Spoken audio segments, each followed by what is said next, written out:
Hi everyone, welcome to the July 2024 net worth video. My overall net worth is $678,884.66. That's an increase of $15,389.09 from the prior month, which is really awesome.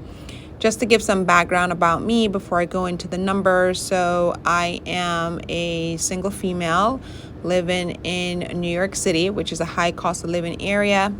I am 40 years old. I do have one child who has a disability, so I'm also a special needs parent.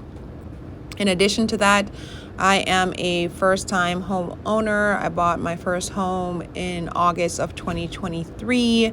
So it's been 1 year since I bought that property. And I work in human resources within the financial services industry. And my overall goal is to retire as soon as I possibly can. Right now, I'm targeting age 50, but we'll see what happens as life goes on. So just wanted to again give you that background in terms of who I am before we talk numbers. So taking it all the way from the top, for the July 2024 net worth, starting with my assets, my Bank of America checking account balance was $4,793.31. That's an increase of $56.32 from the prior month. This increase is really insignificant because the money in my Bank of America checking account, I use that for the monthly expenses of the following month. So the money here will all be used towards August monthly expenses. So this is really my day-to-day account that I use for all purchases. I don't put anything on a credit card. I just pay cash for every single thing, and I use cash for all bills. For my Ally Bank savings account, balance is $16,822.04. That's a decrease of $2,879.47.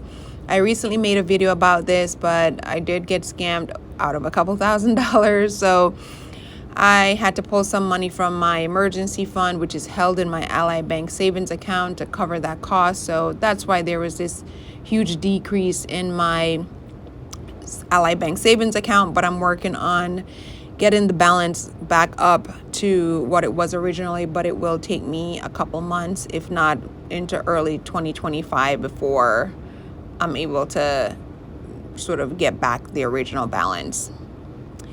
My 401k balance on that was thank goodness not 2,000, $268,459.45.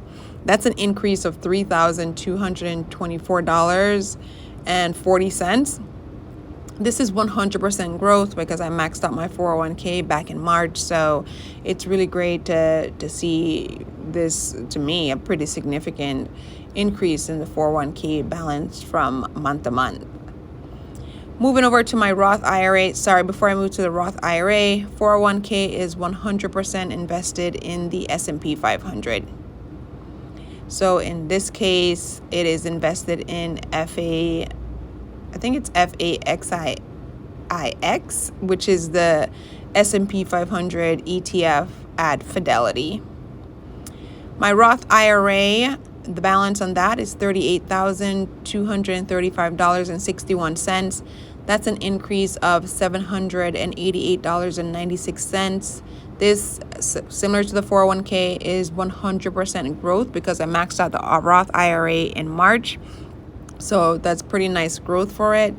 And my Roth IRA, it's held at Vanguard, and it is, I would say it's probably like 60% VU, which is the S&P 500 ETF, maybe another like 30% VTI, which is the total stock market ETF, and then 10% SCHD, which is the Charles Schwab dividend ETF.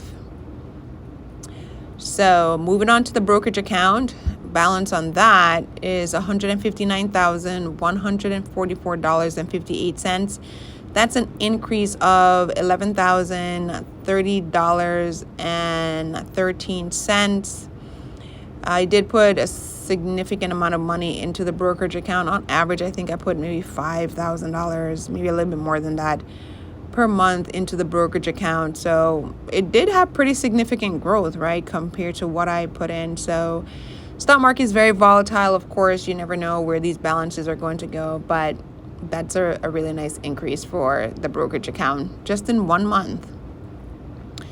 For HSA, and then my brokerage account is about 58% invested in the S&P 500 or VU, and then the other 43% is invested in SCHD. Moving on to my HSA account, balance on that is $25,693.78. That's an increase of $860.39, which is really amazing. I do have twice a month employer deductions that go into my HSA. So for each paycheck, I put about $283 into the HSA. So if you times that by 2, I put over $500 per month into the HSA. But as you see here, there's been some growth because the difference is higher than $500. So that's really positive to see. And my HSA is 100% invested in the S&P 500. It's with Fidelity, so it's that same FAIXIA symbol. The ABLE account, ABLE stands for Achieving a Better Life Experience, and it's an investment/checking account for people with disabilities. As I mentioned at the start of the video, my daughter does have a disability, so I have her future savings in an ABLE account versus a 529. The ABLE account, you can use that for a variety of expenses to take care of the person with a disability. So I can also use it for education should that be in her future. So it's a really nice account for that.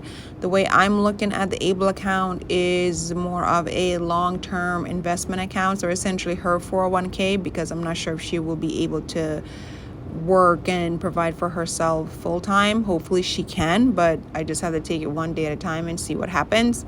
So I'm really looking, again, this as like her long-term 401k account, and any current and future expenses for her, I plan to just cash flow from my W-2 job, or just from my own personal investments, although technically her ABLE account is my money, right? Because I'm the one putting the money aside for her, but I don't look at it as my money. I look at it as like her money, but I still count it as part of my net worth because technically it is my money.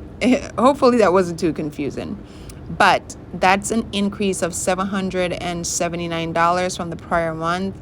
This is 100% growth for the ABLE because I hit the contribution limit for 2024 for the ABLE account back in April. So I haven't been able to contribute directly to it. So this is amazing to see such a, to me, huge increase from the prior month. And then my home, the value of my home is $435,000. I'm keeping this value flat for all of 2024, just given that it's been technically 1 year since I have it. So the difference in terms of the value is 0. So my total assets for July 2024 is $986,633.09. Oh my gosh, it is getting so close to $1 million in assets. Wow, I'm feeling really nervous, but really excited about it. Will I hit it next month? I don't think so, but who knows? If the stock market doesn't play any games with me and doesn't plummet, which as of today, the market is not doing great. So I've actually lost a lot of money on the market. But anyway, if at the end of August, the stock market does a really good job, I could potentially hit $1 million in August, but I think probably more by December is a more realistic timeline for it. Maybe a little bit before December, actually. Maybe like October, maybe November is a more realistic timeline. Again, all pending how the stock market does. But wow, like less than $20,000 before I am at the $1 million mark in terms of assets. Okay, moving over to liabilities. So the mortgage balance on the mortgage is $307,000. $1,748.43. This is my only liability. I don't believe in debt. I don't carry credit card debt. I don't use credit cards. I just pay cash and that's it. So that is a decrease of $1,529.36 from the prior month. I am on a mortgage early payoff journey as well. I'm not putting as much money towards my mortgage as I am, for instance, to the brokerage account, but I do make extra payments every week just to make sure that I'm working on decreasing this mortgage balance. I'm very anti-debt, so if it was up to me, I would pay this off in full if I had the money, but it is what it is. I'm just going to do the best I can to pay this off in a more accelerated rate than 30 years. So far, I've been able to take the 30-year mortgage that I took out, and I'm now down to 27 years. So this is from August of 2023 to now. I've been able to reduce the mortgage balance by 3 years. So just from extra payments I've been putting on it. So that made me feel really good. I would love to, at a bare minimum, get it to a 15-year mortgage balance, but of course would want to pay this off ASAP. So if you take my assets minus my liabilities, that's what brings me up to the 678,884.66. So that is all of the update for the July 2024 net worth. So really happy that the numbers keep going up. Please let these numbers keep on going up, because yes, it would be really disappointing if next month there's like a $30,000 or $40,000 decrease in my net worth just due to how the stock market is performing. So even if the increase is minimal, like even if for August the net worth only goes up $2,000, I would be happy, because at least it's going in the right direction versus it going down. But I don't have any control of that, so I'm just going to try to not to stress myself out. Alrighty, that is all of the updates for the July 2024 net worth. Let me know how your July net worth is looking. Are you up? Are you down? Are you flat? How are you feeling about it? And I'll catch you in the next video. Bye.